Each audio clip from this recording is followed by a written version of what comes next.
लोग इस कदर लापरवाह हैं कि उनके जानवर कचरे में मुंह मार रहे होते हैं और इसके साथ साथ नाले का पानी पीकर गुजारा करते हैं। स्पेशली जो हमारे लोग हैं, वो अपने जानवरों को बिल्कुल नेगलेक्ट करते हैं और वही देसी टोटके वगैरह जो है वो उनका इस्तेमाल करते हैं और जानवरों को से काम ज़्यादा लेते हैं और उनको खुराक भी पूरी नहीं देते। अगर आप जानवर को मुतवाज़न ग़िज़ा देंगे तो वो अपनी परफ़ॉर्मेंस है वो बेहतर शो करेगा। अस्सलाम वालेकुम, मैं हूं अशना मुश्ताक और आप देख रहे हैं न्यूज़ इनसाइड।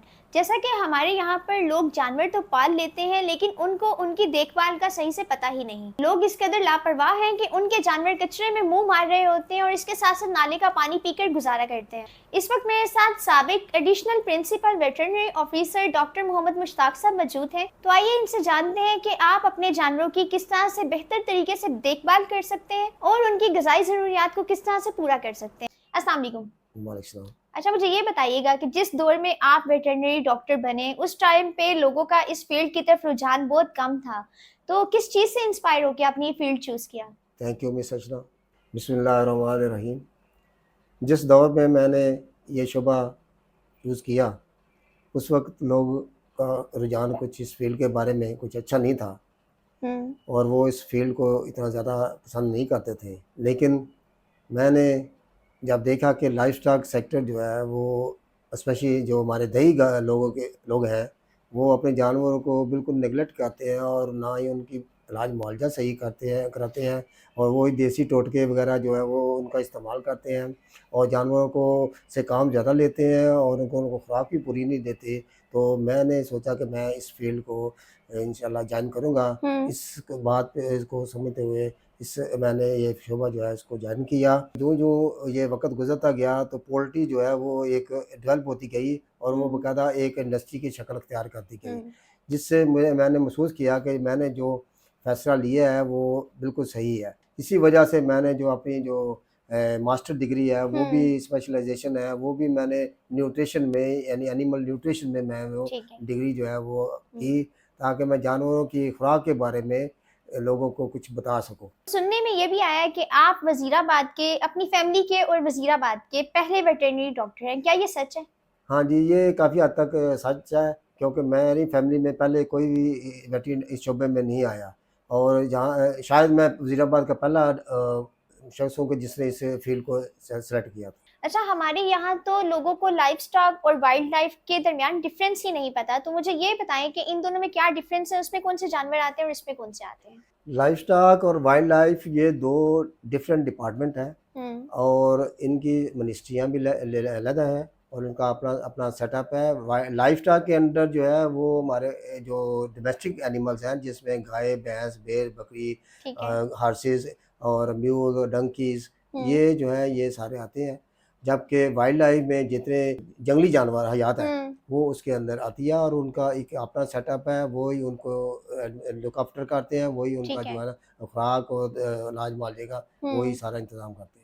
अच्छा, जो दही इलाके हैं हमारे वहाँ पर लोग जो है वो सिर्फ चारा खिलाते हैं जानवरों को, तो क्या ये काफी है या इसके लिए कोई जानवरों के लिए कोई खास ग़िज़ा होनी चाहिए? सिर्फ हम्म। चारा देने से जानवर की ग़िज़ाई ज़रूरियात पूरी नहीं होती और उससे उसकी पैदावार भी सलाहियत जो है वो भी बेहतर नहीं होती। जानवरों को अपना मौसमी चारा जात है हम्म। जैसे सर्दियों में जो है वो बरसीम और लूसन और इसके अलावा जो है हम्म। जई ये देते हैं और गर्मियों में मकई, बाजरा और हम्म। ज्वार। इसके साथ-साथ ये जो सब्ज़ चारा है ये तो उसकी सिर्फ मेंटेनेंस रिक्वायरमेंट जो होती है उसको हम्म। पूरा करने के लिए होता है। अगर आपने जानवर से पैदावार लेनी है, जैसे दूध की पैदावार है, गोश्त की हम्म। पैदावार है या आपने कोई उससे काम करना है या जानवर जो है वो हामला है, तो उसके लिए हम्म। उसको इज़ाफ़ी ग़िज़ा की ज़रूरत है। हम्म। अगर आप जानवर से दूध ले रहे हैं, तो आपको उसके लिए उसको वंडा देना पड़ेगा, हम्म। कंसंट्रेट देना पड़ेगा हम्म। और ये वो कंसंट्रेट भी वो जो हर लिहाज से मुतवाज़न हो। हम्म। यानी वो जानवर की तमाम जिस्मानी ज़रूरियात जो है उनको पूरा करता हो। ठीक उसमें है। प्रोटीन की रिक्वायरमेंट है, एनर्जी की, हम्म। अमाइनो एसिड, विटामिन और हम्म। मिनरल्स की रिक्वायरमेंट है। अगर वो हम्म। उसकी 24 घंटे की रिक्वायरमेंट पूरी करता है, तो वो उसको हम बैलेंस वंडा कहेंगे। तो क्या जानवरों को सप्लीमेंट्स दे सकते हैं? यस, जानवरों को हम सप्लीमेंट भी दे सकते हैं जिसमें ज़्यादातर मिनरल्स हैं, कैल्शियम है, फास्फोरस है और दूसरे ट्रेस मिनरल्स हैं। इसके अलावा अमाइनो एसिड है, विटामिन्स हैं ठीक है। और कई प्रोबायोटिक हैं जो हम अपनी उनको जानवरों को सप्लीमेंट के तौर पे खिला सकते हैं। अच्छा, जो जानवर हैं जैसे भैंस है, बकरी है, इनके दूध की या इनकी वैसे पैदावार को बेहतर बनाने के लिए क्या खुराक इनको देनी चाहिए? सिर्फ जानवर को खल के तौर खिला देना या उसको चोकर और दूसरी रोटियां वगैरह पर डाल देने से ये जानवर की बैलेंस खुराक नहीं है, क्योंकि जो चारा है वो तो सिर्फ उसकी मेंटेनेंस रिक्वायरमेंट पूरी करता है। और अगर हमने पैदावार लेनी है या उससे कोई काम लेना है तो उसके लिए हमें कंसंट्रेट देना पड़ेगा। और ठीक है। कंसंट्रेट कितना देना पड़ेगा? जितना उसका दूध है, अगर उसके हाफ जो है वो आपको फर्ज कर एक जानवर जो है वो 10 लीटर दूध देता है तो उसके लिए उसको 5 किलो वंडा जो है वो डालना ज़रूरी है। 2.5 किलो सुबह, 2.5 किलो शाम।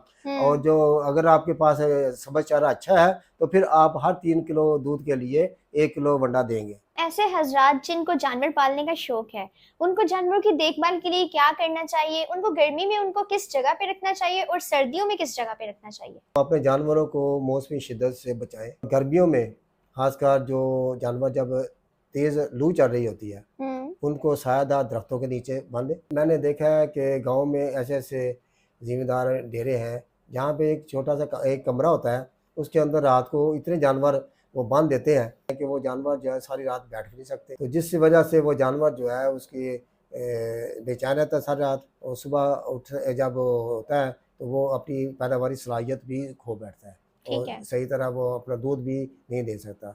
40 स्क्वायर फुट जगह अगर जानवर को आप देंगे कवर जो कि ऊपर से बंद हो और इससे डबल जो है वो आप उसको ओपन शेड यानी जिसको आप आगे सेन कहते हैं वो उसको देंगे तो वो जानवर जो है रात को और दिन के वक्त कंफर्टेबली मूव कर सकेगा, हरकत कर सकेगा। शेड में या भाड़े में मैंने देखा है कि फर्शों में इतने गड्ढे पड़े होते हैं, दीवारों में इतने क्रैक्स होते हैं, उनके अंदर कीचड़ और दूसरी चीज़ें जो है वो छुपी होती हैं। वो जानवरों को रात को काटते रहते हैं और वो जानवर जो है वो तकलीफ महसूस करते हैं। फिर वो गढ़ों के अंदर उनका पेशाब गोबर वगैरह जमा रहता है और जानवर जो है उसके ऊपर बैठ भी नहीं सकता। एक और चीज़ जो है वो मैं यहाँ पे मेंशन करना चाहता हूँ कि जानवर को ताज़ा पानी वो उसकी फराहमी जो है वो बड़ी ज़रूरी है। हमारे ज़िम्मेदार जो है वो पानी को इतनी अहमियत नहीं देती। एक रिसर्च के मुताबिक अगर आपको आप जानवरों को ताज़ा पानी 24 घंटे उसको अवेलेबल हो यानी वो अपनी मर्ज़ी से पी सके तो वो उसकी पैदावार जो है दूसरे जानवर से 1 किलो ज़्यादा होगी जो जानवर जिसको पानी मुयसर नहीं है। अपने जानवरों को जो है ना पानी फ्रेश ताज़ा जो है वो होना चाहिए। ये नहीं हो कि ऊपर उसके कोरा पड़ा हो या वो बाहर मट्टी वगैरह डली हो या गंदा पानी हो तो वो उनको दें, उससे उसकी पेट की बीमारियां भी जन्म ले सकती हैं। अच्छा, आजकल के दौर में जानवरों में जो कॉमन डिजीजेस हैं या मेजर डिजीजेस हैं वो कौन सी हैं? बीमारियां जो है वो इलाका टू इलाका जो है वो वेरी करती है। इसमें जो है वो मैजिक सेप्टिसेमिया जो है वो एक मेजर डिजीज़ है जिसमें जानवर के गले में सोजश हो जाती है और जानवर को टेम्परेचर हो जाता है, हाई टेम्परेचर फीवर हो जाता है और उसके अलावा उसके मुंह से जो है ना रालें टपकनी शुरू हो जाती है। इस तरह की सिम्टम जो है वो ज़ाहिर होती है और जानवर जो है वो आहिस्ता आहिस्ता बढ़ जाता है और उसको अगर बर वक्त इलाज ना किया जाए तो वो मर जाता है। अच्छा। दूसरी जो मेजर बीमारी पाई जाती है वो है मुँह खोर की बीमारी। मुँह खोर की बीमारी यानी इसको फुट एंड माउथ डिजीज़ भी कहते हैं। ये एक वायरल बीमारी है और इससे क्या होता है कि मुंह जानवर के मुंह में और पाँव के ऊपर छाले बन जाते हैं जिससे जानवर लंगड़ा हो जाता है और इसमें टेम्परेचर भी होता है और जानवर की जो है ना वो नीचे रालें भी टपकनी शुरू हो जाती है। तीसरी जो बीमारी है वो है जानवरों में खासकर जो बफलो है और गौ है इसमें है ब्लैक वाटर जिसको चौड़े मार बीमारी भी कहते हैं। इसमें क्या होता है कि जानवर के जो होते हैं ना ये लेग थाइज इसमें गोश्त जो है वो गल सड़ जाता है और उससे चढ़ चढ़ की आवाज़ आती है और उससे वो जानवर जो है वो बहुत लागर हो जाता है। शीप गोट में जो है वो एक बीमारी है जिसको कहते हैं ईटीवी। अच्छा। ये ईटीवी जो है इसमें क्या होता है कि ये ओवर ईटिंग से होती है और जानवर के खून में जहर जो है वो शामिल हो जाता है जिससे वो जानवर है वो बहुत जल्दी जो है वो मर जाता है। इसके अलावा जो है पॉक्स की बीमारी है शीप गोट पॉक्स, उससे ये होता है कि जानवर के या शीप और गोट के मुंह के ऊपर जो है वो दाने जैसे चीचे के दाने होते हैं ना इस तरह के वो दाने बन जाते हैं। एक और बीमारी है जिसको पीपीआर कहते हैं। ये पीपीआर जो है ये बड़ी ख़तरनाक बीमारी है और इसकी वैक्सीनेशन अगर ना कराई गई हो तो जानवर जो है अनफन पूरा फार्म ही जो है वो उसमें फ़ौरन जो है ना वो बहुत जल्दी जो जानवर जो है वो ख़त्म हो जाते हैं। अच्छा, तो इसलिए इसकी वैक्सीन जो है ना वो करानी ज़रूरी है। ऐसी कौन सी कॉमन वैक्सीन्स हैं जो टाइम टू टाइम जानवरों को लगवाते रहना चाहिए? इसमें गलघोटू की वैक्सीन है, मुँह खुर की वैक्सीन है, ईटीवी की वैक्सीन है और इसके अलावा पीपीआर की जो है और ठीक है। क्लोरोनिमोनिया की, एक ब्रूसिलोसिस है। ये अच्छा, वैक्सीन जो है वह जानवर को हर हाल में लगवानी चाहिए। ये वैक्सीन जो है हमें बीमारी आने से पहले ही जो है वो लगवा लेनी चाहिए ताकि जानवर ज़ाया ना हो। इसके क्या-क्या बेनिफिट्स होते हैं? इसके बेनिफिट ये होते हैं कि जानवर को अगर आपने वैक्सीन कराई होगी तो जानवर जो है वो उस बीमारी से महफूज होगा। वो कैसे होगा कि वो जो वैक्सीन होती है वो उसी बीमारी के जरासीम को लेकर उनको मार दिया जाता है या अच्छा। उसको कमज़ोर कर दिया जाता है। और जब वो जानवर के जिस्म में इंजेक्ट किए जाते हैं तो उसमें क्या होता है कि ब्लड में जो डब्ल्यूबीसी होते हैं, वाइट ब्लड सेल होते हैं, वो जब उसको हम इंजेक्ट करते हैं तो वो उसके खिलाफ फ़ौरन लड़ने को आ जाते हैं। जब उसके ऊपर लाइव जो जरासीम है वो अटैक करते हैं तो वो उनको फ़ौरन ख़त्म कर देते हैं। इस अच्छा। तरह वो जानवर उस बीमारी से बच जाता है। मैंने काफ़ी लोगों को इस तरह देखा है, वो अपने जानवरों को खुला छोड़ देते हैं और हाँ। वो बाइट से घास और नाले का पानी पी रहे होते हैं। जो जानवर जो ग्रेजिंग करते हैं बाहर खेतों में, वो जानवर अपना पेट तो भर लेते हैं, लेकिन उनकी जो ग़िज़ाई ज़रूरियात है वो पूरी नहीं होती, जिससे वो जानवर जो है वो अपनी पैदावारी सलाहियत शो नहीं कर सकता। दूसरा ये है कि वो पानी भी बाहर जोड़ों से वो नालों से पी लेते हैं, वो जो गंदा होता है उससे बहुत सारी पेट के जो क्रम है वो उसमें जन्म लेते हैं। अपने जानवरों को एक तो खुराक जो है वो उसको मुनासिब दें और उनके वज़न उसकी रिक्वायरमेंट के मुताबिक दें।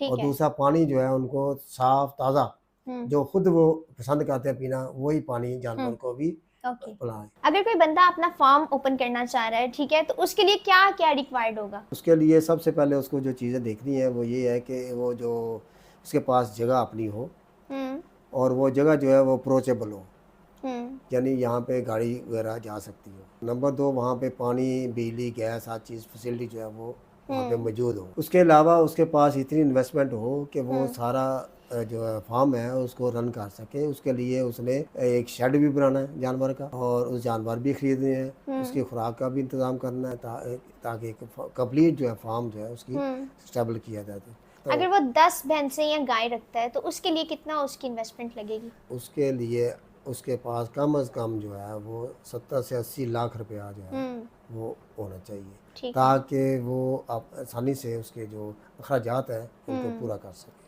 आपको अपने जानवरों की अच्छे से देखभाल करनी चाहिए और उनकी ग़िज़ाइयत का ख्याल रखना चाहिए। अगर उनको किसी भी किस्म का मसला पेश आता है तो आपको डॉक्टर से फ़ौरी रजू करना चाहिए। अगर आप भी अपने जानवर के बारे में कोई मशवरा लेना चाहते हैं तो आप डॉक्टर मुश्ताक से नीचे दिए गए नंबर पर कॉन्टैक्ट कर सकते हैं। इसी के साथ अशना मुश्ताक को दीजिए इजाज़त और देखते रहिए न्यूज़ इनसाइट। अल्लाह हाफ़िज़।